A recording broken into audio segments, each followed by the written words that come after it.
आमिल सालिहम मिन ज़करिन औ उन्सा वहुव मुमिनुन फलनुहयियन्नहु हयातन तय्यिबा वलनजज़ियन्नहुम अजरहुम बिअहसनि मा कानू यअमलून। आमन्तु बिल्लाह सदक़ल्लाहुल मौलाना अल-अलीयुल अज़ीम व सदक़ रसूलुहुन नबियुल अमीनुल करीम व नहनु अला ज़ालिका लमिनश शाहिदीन अश-शाकिरीन वल्हम्दुलिल्लाहि रब्बिल आलमीन। दुरूद शरीफ पढ़ें। अल्लाहुम्मा सल्लि अला सय्यिदिना व शफ़ीइना व मौलाना मुहम्मदिन व अला आलि मुहम्मदिन बिअददि कुल्लि हुस्निही व जमालिही व बारिक व सल्लिम। मौलाया सल्लि व सल्लिम दाइमन अबदन अला हबीबिका खैरिल खल्क़ि कुल्लिहिम। अस्सलातु वस्सलामु अलैका या रसूलल्लाह व अला आलिका व अस्हाबिका या सय्यदी या हबीबल्लाह सल्लल्लाहु तआला अलैहि वसल्लम। रात का बेशतर हिस्सा गुजर चुका है और अभी ये खिताब और भी होना है और आप लोगों की ज़रूर ये तमन्ना होगी कि एक बार फिर आप हज़रात मोहतरम हज़रत मौलाना अलहाज दिलकश राजवी साहब क़िबला को एक बार फिर आप समाअत फरमाएँ। तो इंशाअल्लाह ऐसा ही होगा। हम लोग बचपन से इनको सुनते आ रहे हैं और अजीब बात आपको बताऊं कि मैं उर्दू अदब का तालिब इल्म रहा तो सवाल इस तरह के आते थे कि गालिब का असल नाम क्या था, आतिश का असल नाम क्या था, नासिर का असल नाम क्या था। तो आप भी ज़माने से सुन रहे होंगे। अगर मैं पूछूं आपसे मोहतरम दिलकश राजवी का असल नाम क्या है तो शायद ज़्यादातर लोगों को मालूम नहीं। ये ग़ुलामी रसूल का फैज़ान है कि अल्लाह रब्बुल इज़्ज़त ने नाम रसूल के सदक़े में उन्हें दिलकश से मशहूर कर दिया। दिलकश दिल खींच लेने वाले। अल्लाह ने ये सलाहियत बख्शी है कि ये दिलों को मोह लेते हैं। और ये मैं बरमला इस चीज़ का इजहार करूं कि ये इनकी आवाज़ का कमाल नहीं है, उस बात का कमाल है जिसे वो अपनी आवाज़ में निकालते हैं। वो जो एक शेर है ना, हज़रत हसन इब्न साबित ही का है रज़ियल्लाहु ताला अन्हु, कहते हैं कि मैं अपने लफ्ज़ों के ज़रिए मोहम्मद सल्लल्लाहु अलैहि वसल्लम, वो कहते हैं कि मैं अपने लफ्ज़ों के ज़रिए और अपने कलाम के ज़रिए मोहम्मद की तारीफ़ नहीं करता, बल्कि जब मेरे कलाम में उनका नाम आ जाता है तो मेरे कलाम की तारीफ़ हो जाती है। क्या कहने, वाह वाह वाह, बेशक हक है। सुभान अल्लाह। मदहतु मुहम्मदन बिमक़ालती वलाकिन मदहतु मक़ालती बिमुहम्मद। सुभान सुभान। तो ये नात रसूल का एजाज़ है। और ये भी एक मज़ीद एजाज़ ये है कि नात ख़ां हज़रात की दुनिया में ये वाहिद हैं ऐसे नात ख़ां जिन्हें अलहाज कह दिया जाए तो समझ में आ जाते हैं कि दिलकश साहब का तज़किरा है। वाह वाह वाह। तो इंशाअल्लाह अज़ीज़ फिर सुनेंगे इनको भी। मैं कम वक्त में अपनी कुछ बातें आपकी खिदमत में अर्ज़ करूँ।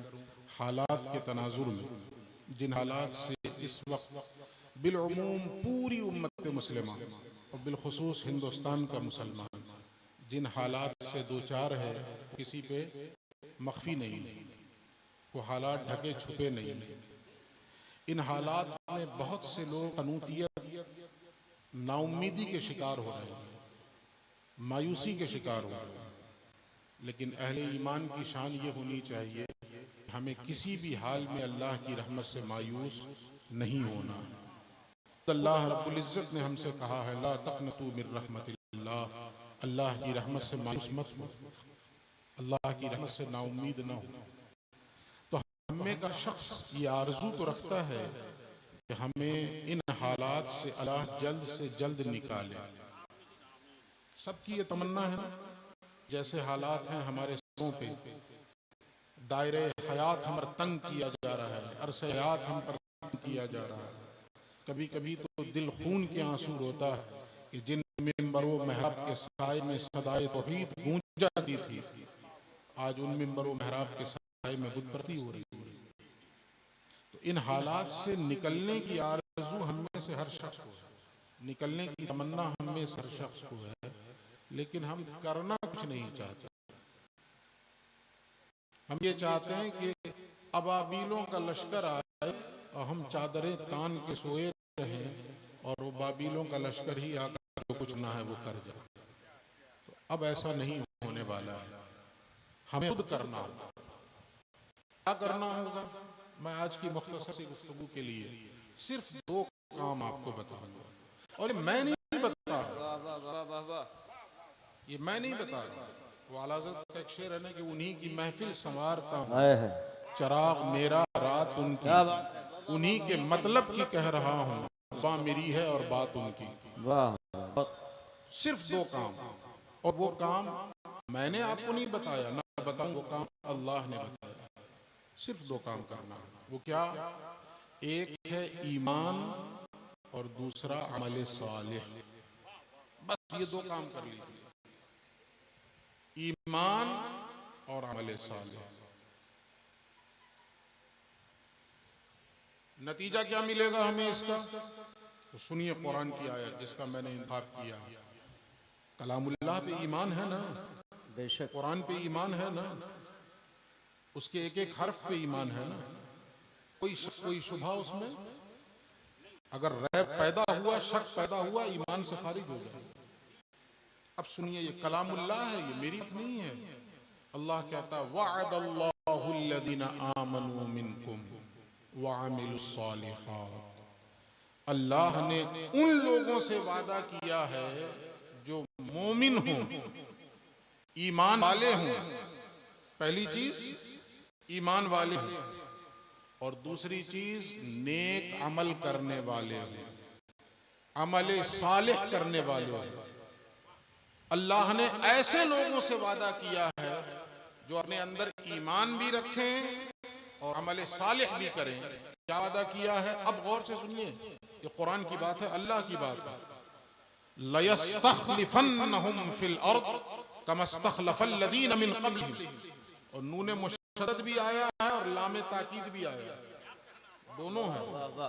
एक तो अल्लाह रब्बुल इज्जत का कलाम बगैर किसी ताकीद के भी हरफ आखिर है, वो होकर रहेगा। लेकिन अल्लाह ने तो यहाँ 2 ताकीद इस्तेमाल की, लाम ताकीद और नून मुशद्दद। जो अरबी जबान के ग्रामर से वाकिफ होंगे वो इस बारीकी को समझेंगे। क्या अल्लाह कह रहा है कि तुम में से जो मोमिन हो जाएं और नेक अमल कर लें, हम लाज़िमन जरूर बिजरूर उन्हें जमीन की खिलाफत अता करेंगे, जमीन की हुकूमत अता करेंगे। कमस्तखलफल्लज़ीन मिन क़ब्लिहिम, जैसे हमसे पहले वालों को अल्लाह ने अता की थी। ये अल्लाह का वादा है, जरूर बिजरूर हम तुम्हें जमीन पर हुकूमत अता करेंगे, जमीन की खिलाफत अता करेंगे। तो पहला वादा अल्लाह का ये हुआ कि जमीन की हुकूमत अता करेंगे। दूसरा वादा वलयुमक्किनन्न लहुम दीनहुमुल्लज़ी इर्तज़ा लहुम, और जिस दीन को अल्लाह ने हमारे लिए पसंद किया है, अल्लाह उस दीन को भी मजबूत बुनियादों पर कायम फरमा देगा। जमीन की हुकूमत भी मिलेगी और ये दीन आज मस्जिदों से निकाला जा रहा है, इस दीन को निकाला जा रहा है ना, ये हमारा कसूर है, ये हमारी नाअहली है। अल्लाह का वादा है जमीन की खिलाफत भी देंगे और जिस दीन को हमने तुम्हारे लिए पसंद किया है उस दीन को मजबूत बुनियादों पर कायम भी कर देंगे। 2 इनाम हुआ, तीसरा इनाम सुनिए, वलयुबद्दिलन्न लहुम मिन बअदि खौफिहिम अमना, और जो मैं तुम्हारी खिताब का सिगा इस्तेमाल कर रहा हूं समझाने के लिए, और जो तुम इस वक्त खौफ की हालत में जिंदगी गुजार रहे हो, सिर्फ मोमिन बन जाओ, अमल सालेह करने लग जाओ, इस खौफ की हालत को हम अमन और सुकून वाली हालत से बदल डालें। ये 3 वादा है अल्लाह का। सिर्फ काम कीजिए, ईमान और अमल सालेह। जमीन की हुकूमत भी अल्लाह अता करेगा, दीन को मजबूत बुनियादों पे कायम भी फरमा देगा, दीन का बोलबाला भी होगा, और तीसरी चीज जो हम खौफ के साए में जिंदगी गुजार रहे हैं, अल्लाह रब्बुल इज्जत खौफ की हालत से निकाल कर हमें और आपको अमन और सुकून वाली हालत में ला देगा। दूसरी आयत सुनिए जिसकी मैंने तिलावत की थी, उसमें अल्लाह फरमाता है मन अमिल सालिहम मिन ज़करिन औ उन्सा व हुवा मुमिनुन, तुम में से जो कोई भी नेक अमल करे, अमल सालेह करे और वो मोमिन भी हो, दो चीजें आ गई। तुम में से जो कोई भी अमल सालेह करे, एक चीज, और दूसरी चीज और वो मोमिन भी हो, दोनों चीजें आ गई, ईमान और अमल सालेह। यहाँ क्या इनाम देगा अल्लाह? तो कहता फलनुह्यियन्नहु हयातन तय्यबा, तो हम लाजिमन जरूर भी जरूर उसे पाकीज़ा और अच्छी जिंदगी बसर कराएंगे। अल्लाह अच्छी जिंदगी बसर कराएगा हमें। हम अच्छी जिंदगी बसर करने के लिए किसी नेता की तरफ ललचाई हुई नजरों से देख रहे हैं। अब्दुल्ला भाई, वो तख्त पे बैठ जाए तो हमारी जिंदगी अच्छी हो जाएगी, फलां इख्तिदार में आ जाए तो हमारी जिंदगी अच्छी हो जाएगी। हम लोगों की हालत यही है ना, हम ललचाई हुई नजरों से इस पार्टी को उस पार्टी देख रहे हैं, वो आ जाए तो हमारी जिंदगी बेहतर होगी। और अल्लाह वादा कर रहा है, अल्लाह रब्बुल इज्जत ताकीद के साथ फरमा रहा है कि तुम में से कोई भी हो, मर्द हो या औरत हो, सिर्फ दो काम कर ले, ईमान और अमल सालेह, हम जरूर भी जरूर उसकी जिंदगी अच्छी कर देंगे। क्या बात है, वाह वाह वाह, उसकी दुनिया बेहतर कर देंगे, जिंदगी भी अच्छी हुई और आखिरत में क्या होगा, ये तो दुनिया में जिंदगी अच्छी बसर कराएगा अल्लाह, और आखिरत के लिए अल्लाह फरमाता वला नज्जियन्नहुम अजरहुम बिअहसनि मा कानू यअमलून, और जो कुछ वो अमल सालेह कर रहे हैं आखिरत में भी उनका बेहतर बदला हम अता फरमाएंगे। तो सिर्फ दो काम करना है, अगर वो भी ना कर सके तो जलसा करने का मकसद फिर क्या फायदा लाखों लाख खर्च करके। अगर ये सिर्फ दो काम ना कर सके, कौन सा मुश्किल काम अल्लाह ने कह दिया, एक ईमान और दूसरे अमल सालेह। और एक जगह नहीं, कुरान करीम में तकरीबन 50 मकामात पे अल्लाह ने ये बात कही। एक तो अल्लाह तो एक जगह अगर कोई बात कह दे तो वो बात हरफ आखिर है कि नहीं, लेकिन अल्लाह रब्बुल इज्जत जिसके बारे में खुद अल्लाह फरमाता है वमन अस्दक़ु मिनल्लाहि क़ीला, अल्लाह से ज्यादा सच्चा कौन है, उसके बावजूद अल्लाह रब्बुल इज्जत किसी एक मफहूम को, किसी एक बात को 50 मरतबा बयान करे और हमारे कानों पे जून रहेंगे, तो हमें यह हक है कहने का कि हम अल्लाह के बंदे हैं, हमें यह हक है कहने का कि हम मोमिन हैं, हक को बैठे हैं। इसलिए ये दिन देखना पड़ा। देखिए मैं चंद जगहों से जहां जहां से याद आता है मैं बताता हूं आपको। मैंने 50 कहा ना, 2-3 जगह से मुझे याद आ जाए मैं बता देता हूं। अल्लाह कहता है एक मकाम पे वबश्शिरिल लज़ीना आमनू व अमिलुस सालिहात अन्ना लहुम जन्नातिन तजरी मिन तहतिहा अल-अनहार, उन लोगों को बिशारत सुनाइए, खुशखबरी सुनाइए जो लोग ये दो सिफत अपने अंदर पैदा कर लें, ईमान और अमल सालेह, अल्लाह रब्बुल इज्जत की जानिब से उनके लिए ऐसी जन्नतें हैं जिनके नीचे नहरें जारी होंगी। वाह वाह, बहुत खूब। एक मकाम पे अल्लाह फरमाता है इन्नल्लज़ीना आमनू व अमिलुस सालिहात सयजअलु लहुमुर रहमानु वुद्दा, जो लोग ईमान और अमल सालेह अपने अंदर पैदा कर ले, रहमान खुद लोगों के दिलों में उनकी मोहब्बत डाल देगा। आज जो लोगों के दिलों में हमारे लिए नफरतें हैं, इस दाढ़ी इस टोपी को देखना कोई गवारा नहीं कर रहा, दाढ़ी टोपी वाले को देखकर मारने को दौड़ते हैं। कसूर किसका है? अल्लाह का वादा झूठा नहीं हो सकता है।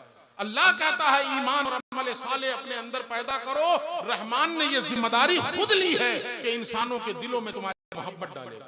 वाह वाह, इंसान तो छोड़ो, जानवरों के दिलों में मोहब्बत डाल देगा। एक सहाबी जंगल में पहुंच गए, अचानक सामने शेर आ गया। हम हो तो पता नहीं क्या हालत हो जाए।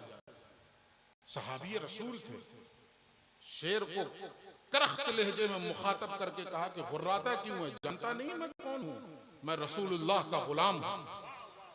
ये कहना था कि शेर ने सर झुकाया और वापस मुड़ गया पीछे की तरफ। तो इंसान जानवरों के दिलों में अल्लाह मोहब्बत डाले। एक मौके अल्लाह फरमाता इन्नल्लज़ीना आमनू व अमिलुस सालिहात कानत लहुम जन्नातुल फिरदौस नुज़ुला। फिर वही बात, जो लोग ईमान और अमल साले पैदा कर ले अपने अंदर, उनके लिए जन्नतुल फिरदौस है, और उस जन्नत फिरदौस में अल्लाह उनका मेजबान होगा और वो अल्लाह के मेहमान होंगे। कितना बड़ा इनाम है। एक मकाम पे अल्लाह फरमाता है, क्या कहा, लक़द ख़लक़नल इंसान फ़ी अहसनि तक़वीम सुम्मा रददनाहु अस्फ़ल साफ़िलीन। और उसके बाद क्या कहा, इल्लल्लज़ीना आमनू व अमिलुस्सालिहात लहुम अज्रुन गैरु ममनून। इंसान को अल्लाह ने अस्फ़लुस साफ़िलीन में डाल दिया है, बिल्कुल निचले गड्ढे में डाला। लेकिन किन लोगों को अल्लाह ने उस गड्ढे से बचाया है, जो ईमान और अमल साले अपने अंदर पैदा। अल्लाह का वादा है। सूरह असर किसको नहीं याद है, इन्नल इंसान लफी खुस्र, तमाम इंसान घाटे में है, मगर कौन, इल्लल्लज़ीना आमनू व अमिलुस्सालिहात, जो ईमान और अमल सालेह पैदा कर ले अपने अंदर, वो घाटे में नहीं है। तो अब बताइए, वाला हज़रत का एक शेर फिर मैं पढ़ूंगा कि वो तो निहायत सस्ता सौदा बेच रहे हैं जन्नत का। बेशक बेशक, इससे ज्यादा सस्ता सौदा होगा? दो ही चीज तो करना है, ईमान और अमल सालेह। कौन सा कुआं खोदने को कहा गया, कौन सा दूध की नहर निकालने को कहा गया, पहाड़ तोड़ करके? कुछ नहीं कहा गया। ईमान और अमल सालेह, सिर्फ दो चीज। लेकिन शहादत गहे उल्फत में कदम रखना है। लोग आसान समझते हैं मुसलमान होना, ये ईमान आसान चीज नहीं है।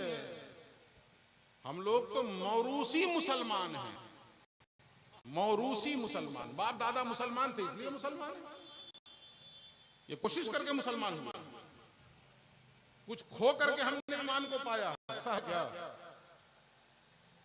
उनसे पूछिए ईमान कितनी बड़ी नेमत है जिन्होंने कुछ खोकर दौलत ईमान हासिल की। बिलाल से पूछिए, खुबैब से पूछिए, अम्मार इब्न यासिर से पूछिए, इनकी नजरों के सामने उनके माँ और बाप दोनों को शहीद किया गया।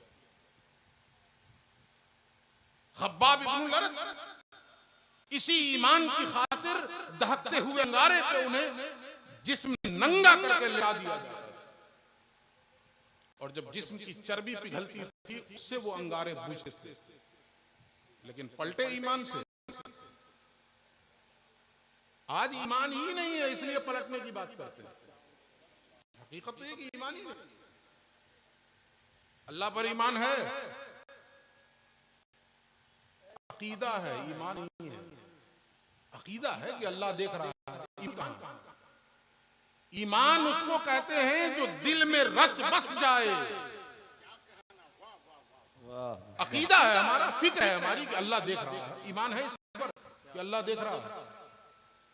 अगर ईमान हो जाए तो जिस तरह कैमरे को देखकर गुनाह से बच जाते हैं, और जिस वक्त बंद कमरे में गुनाह कर रहे होते हैं अल्लाह की निगाह कुदरत से छुप सकते हैं। बड़ा से बड़ा चोर हो, बड़ा से बड़ा पापी हो, बड़ा से बड़ा मुजरिम हो, और चोरी करने और गुनाह करने के सारे असबाब मुहैया हो, और गुनाह के लिए जो ही उसने कदम बढ़ाया कि सामने नजर पड़ गई कैमरा लगा हुआ, बढ़े हुए कदम वापस हो जा रहे हैं कि नहीं? कैमरे की आंख देख रही है, ये यकीन है। कैमरे की आंख पर इतना यकीन जो बिजली से चल रहा है, शायद बिजली चली जाए तो बंद।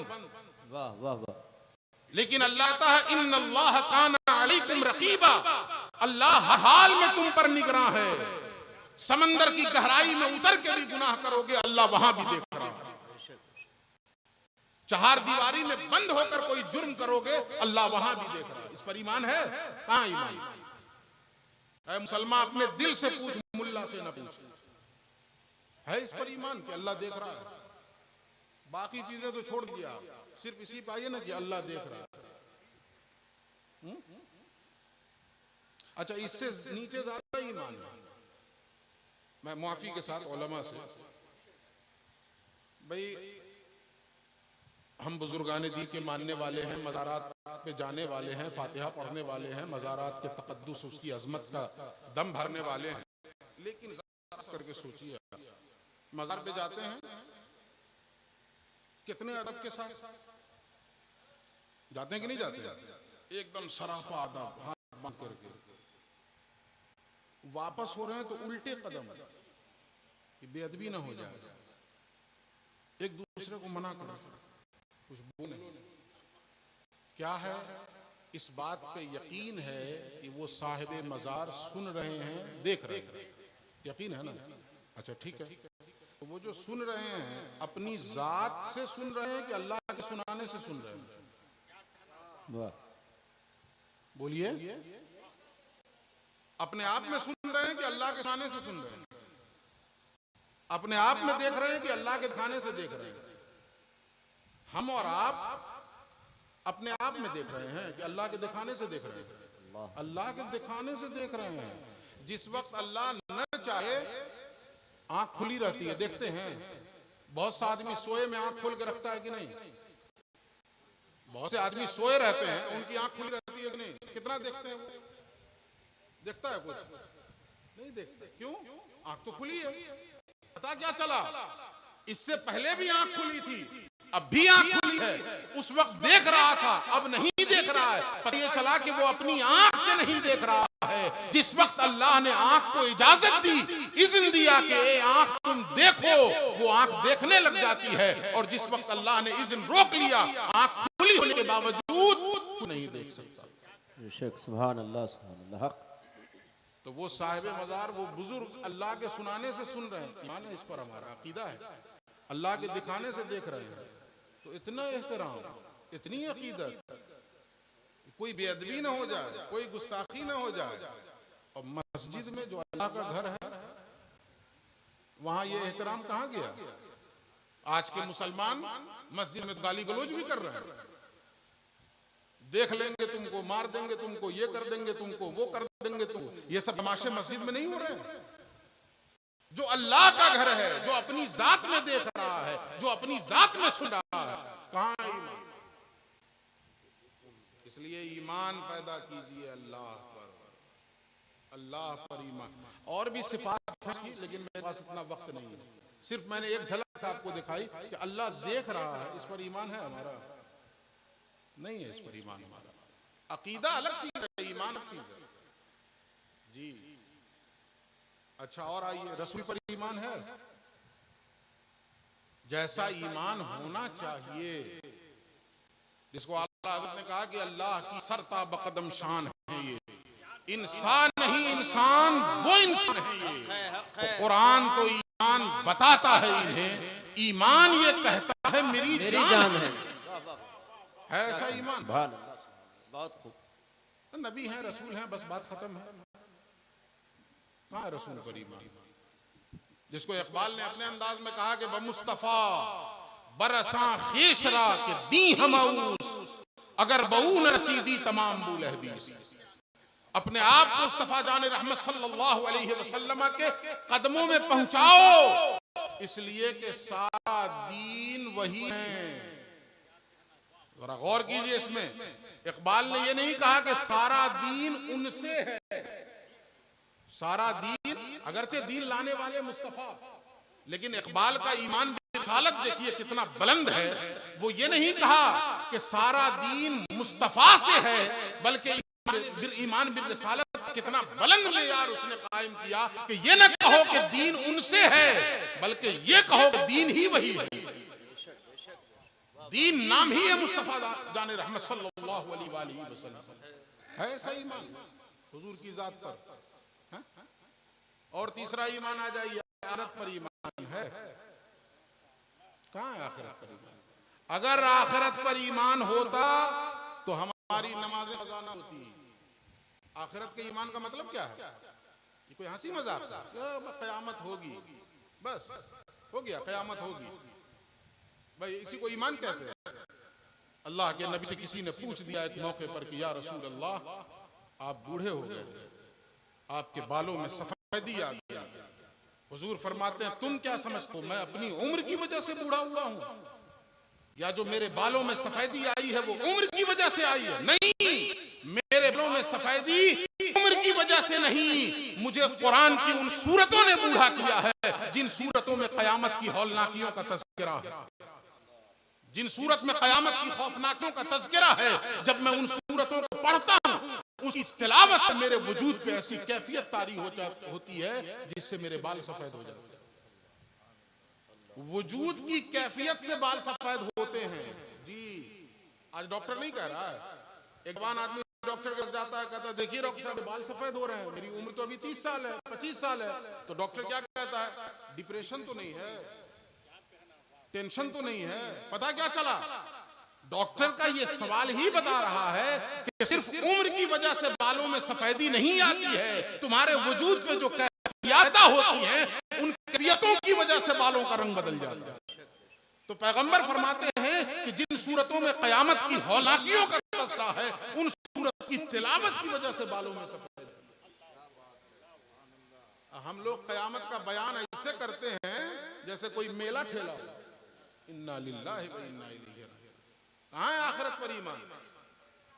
अगर आखिरत पर ईमान होता तो हमारी जिंदगी में ये बेराह रवी न होती। खुद कुरान कहता है, कल्ला इन्नल इंसान लयतगा। अल्लाह कहता है कि क्यों नहीं, इंसान तो सरकशी कर बैठा है, इंसान जुर्म हो जाता है, बागी हो जाता है इंसान। क्यों? रास्तगना, इसलिए कि देख रहा है कि कुछ हो नहीं रहा।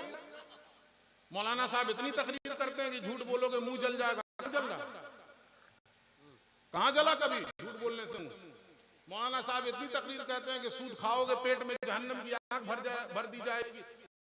अब तक खा रहे हैं 40 साल से माशाअल्लाह, और पेट फल फूल रहा, देख रहा है कि कुछ नहीं हो रहा, इसलिए सरकशी कर रहा, बगावत कर रहा। अब अगला नुस्खा सुनिए, अल्लाह कह रहा है कि अगर चाहते हो कि उसकी बेराह रवी से उसे वापस लाओ तो उसके लिए नुस्खा कीमिया क्या है?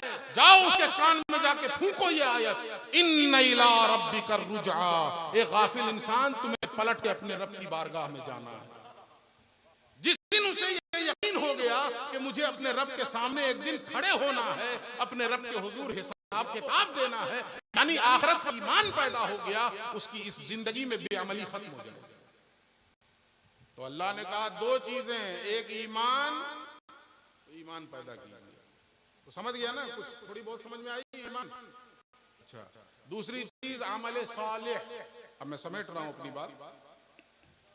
दूसरी चीज अमल सालेह। अमल सालेह को कहते हैं हम लोग, इसका तर्जमा करते हैं नेक अमल।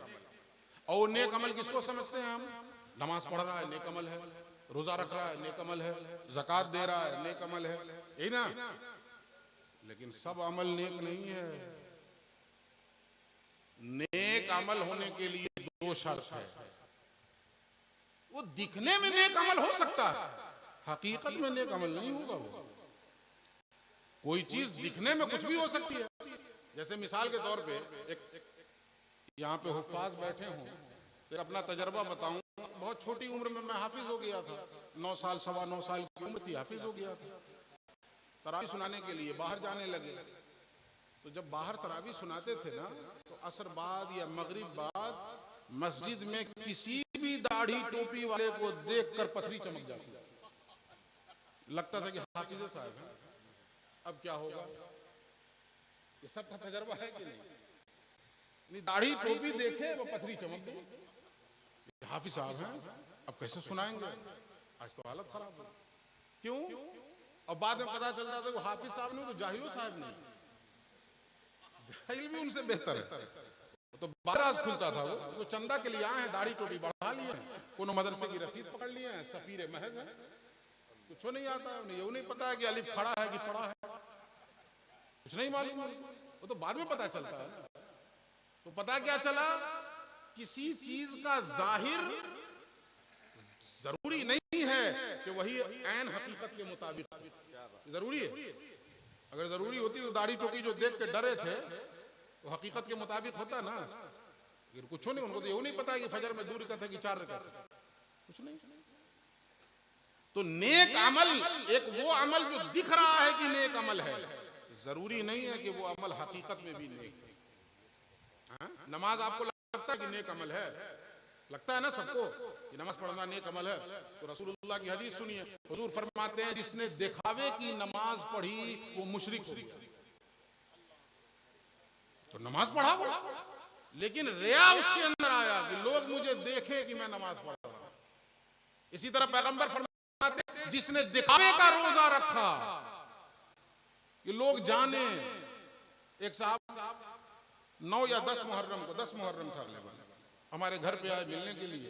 मैं रोजे से नहीं था, जो ईमानदारी की बात है वो बता रहा, बाकी पूरा घराना रोजे से था, मेरे घर के तमाम फर्द रोजे से थे, मैं बदबख्त रोजे से नहीं। हम लोग महरूम रहते हैं ना, हम लोग जलसा पढ़ने में अपनी नेकी हवा कर देते हैं। मुरीदे सादा तो रो रो के हो गया तायब, खुदा करे कि मिले शेख को भी ये तौफीक। बेचारा मुरीद तो रो रो के अल्लाह वाला बन जाता है, और शेख साहब पैसे के चक्कर में लगे रहते हैं कि नजराना कितना मिलेगा, शुक्राना कितना मिलेगा, और बेचारा मुरीद घुटने पे सर रख के रो रो के अल्लाह का बंदा बन जाता है, अल्लाह का महबूब बन जाता है। हम लोगों की हालत भी कल क़यामत के दिन कहीं ऐसी ना हो जाए उस बतख की तरह जो सुबह से शाम तक तालाब में रहती है और जब बाहर निकलती है तो उसके जिस्म पे एक कतरा पानी नहीं। मबाद कहीं हम लोगों की हालत ना ऐसी हो जाए कि सारी जिंदगी तकरीरें करते रहे और कल क़यामत में पता लगा कि इन तकरीरों का कोई अजर नहीं, इसलिए कि तकरीरें बेच रहे थे, तुमने पैसे तक कर लिए थे, तुमने अपनी कीमतें लगा ली। हुजूर फरमाते हैं कि जिसने दिखावे की नमाज पढ़ी वो मुशरिक गया, जिसने दिखावे का रोजा रखा, हाँ बता रहा था कि सब रोजे से थे, मैं रोजे से नहीं। अब मैं उनको ये पूछ नहीं रहा हूं चाय के लिए कि किस मुंह से मैं घर में कहूं कि चाय बना के भेज दीजिए, आती है कि सब रोजे से, किस मुंह से कहूं? तो मैं चुप था, चाय के लिए पूछ नहीं रहा था। इत्तेफाक से वो रोजे से थे, अब उनको बेचैनी हो रही थी कि ये मौलाना पूछ काहे नहीं रहे हमसे चाय के लिए कि मैं इनको बताऊं कि मैं तो रोजे से। अल्लाह शाहिद है, मैं मिंबर से ये बात बोल रहा हूं, बिल अखीर उनसे रहा नहीं गया तो खुद ही बोल पड़े कि मुझे इजाजत दिए, आज मैं आपकी चाय नहीं पीऊंगा। तो मैंने पूछा क्यों नहीं पिएंगे? तो बोले मैं रोजे से। मैंने कहा माशाअल्लाह, लेकिन मैं बदनसीब रोजे से नहीं। तो जिसने दिखावे का रोजा रखा, पैगंबर फरमाते हैं वो मुशरिक हो गया। जिसने दिखावे के लिए सदका और खैरात किया वो मुशरिक हो गया। तो बज़ाहिर तो नेक अमल है। तो अब सुनिए नेक अमल कब होगा, उसके लिए दो शर्त। ऐसी बात को बता के मैं अपनी बात खत्म कर दूंगा। उसके लिए दो शर्त। पहली शर्त क्या है? वो अमल सिर्फ और सिर्फ अल्लाह की रजा के लिए, अल्लाह की खुशनुदी के लिए हो और कोई गरज नहीं हो। अभी कुर्बानी हुई ना 3 रोज, आज तीसरा रोज था। दुआ में क्या पढ़ी जाती है? एक आयत, इन्ना सलाती व नुसुकी व महयाया व ममाती लिल्लाहि रब्बिल आलमीन। मेरी नमाज, मेरी कुर्बानी, मेरा जीना, मेरा मरना, ये सारी चीजें अगर किसी के लिए हैं तो सिर्फ और सिर्फ अल्लाह रब्बुल आलमीन की। और कुर्बानी अगर दिखावे के लिए हो रही है, मेरा बकरा ज्यादा बड़ा, खत्म। तो काहे कोई आयत पढ़े थे? इमाम साहब से मना कर देते कि ये वाला नहीं पढ़िए। लिल्लाहि रब्बिल आलमीन नहीं, लिन्नास, लोगों के लिए, अल्लाह के लिए थोड़े। तो नेक अमल की पहली शर्त, जो भी अमल कीजिए अल्लाह की रजा, अल्लाह की खुशनुदी के लिए, मुझे और कुछ नहीं चाहिए, सिर्फ अल्लाह राजी हो जाए बस। पहली शर्त समझ गए? याद रहेगा ना? अरे बोलिए ना कुछ। हमारा मकसद आपको कुछ सिखाना है, हम अपना टाइम पूरा करके नहीं निकलेंगे, कुछ सीख जाएं आप।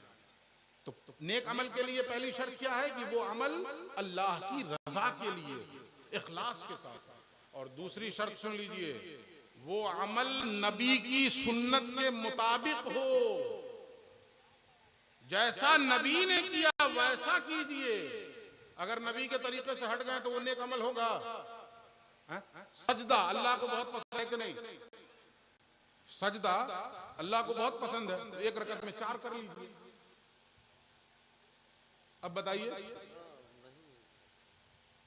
कहीं अल्लाह को नमाज बहुत पसंद है तो फजर में जाइए 4 रकत पढ़ लीजिए फर्ज।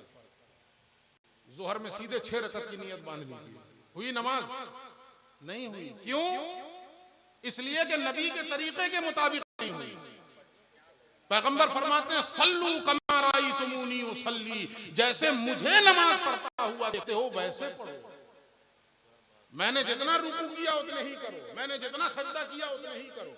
अल्लाह ने कहीं नहीं बताया कुरान करीम में कि फजर में 2 रकत है, जोहर में 4 रकत है, असर में 4 है, मगरिब में 3 है, इशा में 4 है। अल्लाह ने नहीं बताया कुरान में। अल्लाह ने नहीं बताया कुरान में रुकू की कैफियत क्या क्या होगी, सजदे की कैफियत क्या होगी। अल्लाह ने अपने नबी को भेज दिया, नबी जैसे रुकू कर दे वही शरीयत, नबी जैसे सजदा कर दे वही शरीयत है। और उन्हीं तरीके के मुताबिक अगर हम करेंगे तब अमल साले होगा, वरना अमल साले नहीं। वो फारसी का एक मिसरा है, बल्कि पूरा शेर है कि खिलाफे पैगंबर कसे राहगुजीर कि हरगिज बमंजिल न खाहद रसीद। पैगंबर के तरीके के खिलाफ अगर कोई रास्ता इख्तियार करेगा पूरी जिंदगी चलता रहेगा, मंजिल पे नहीं पहुंचेगा, पूरी जिंदगी चलता रहेगा, मंजिल पे नहीं पहुंचेगा।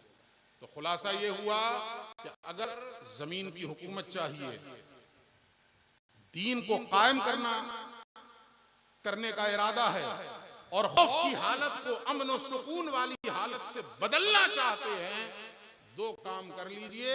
अपने अंदर हकीकी ईमान पैदा कीजिए और हकीकी ईमान के साथ साथ अमल सालेह पैदा कीजिए। ये दो चीजें करें, अल्लाह अपना वादा पूरा करेगा।